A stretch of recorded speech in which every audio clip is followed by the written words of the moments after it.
CRP test pre domáce testovanie. CRP test obsahuje 3 balíčky, 2 balíčky A a 1 balíček B. Obsah balíčka A je jednorazový a na jedno testovanie použite 1 balíček. Obsah balíčka B použijete aj pri druhom testovaní. Balíček A obsahuje CRP diagnostický test, kvapkadlo, odberovú mikropipetu, skúmavku a jednorazovú sterilnú lancetu.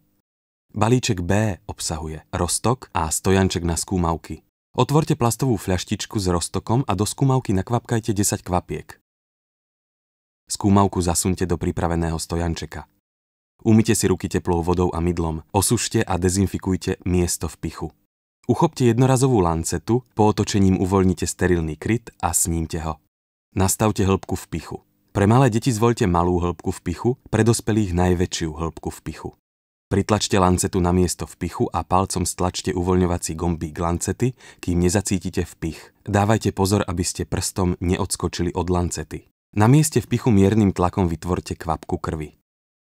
Uchopte mikropipetu, vytlačte z nej vzduch a pomaly do nej nasajte vzorku krvi, minimálne po vyznačenú linku. Vzorku krvi vytlačte z mikropipety do plastovej skúmavky s roztokom a dobre premiešajte. Kvapkadlom nasajte vzorku zo skúmavky a nakvapkajte 10 kvapiek do jamky CRP diagnostického testu. Od tohto okamihu začnite merať čas 5 minút. Buďte presní. Po uplynutí 7 minút už nie je možné výsledok považovať za spoľahlivý.